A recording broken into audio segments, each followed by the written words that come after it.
Hi guys, Andy here from Car Key Solutions. Today I'm going to show you how to change the battery on a Volkswagen and Skoda key. This key was found for models starting from 2013 up until 2021. So the procedure is relatively simple. You'll need a small flathead screwdriver in order to open the case.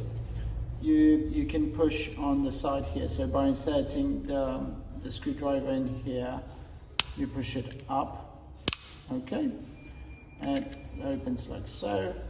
It has a couple of clips on the side, and after that you'll have a small gap in here which allows you to put the screwdriver in and release the battery. Okay, I would recommend using a finger to hold the battery because it pops out.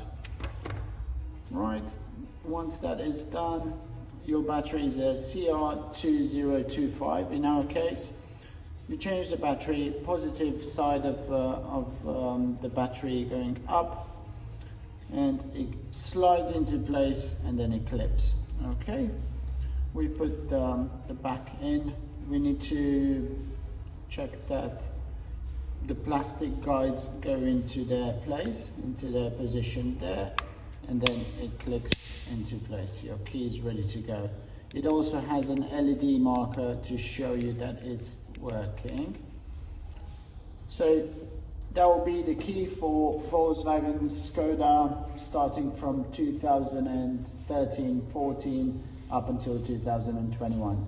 Thank you for watching. Have a good day, and please subscribe to our channel.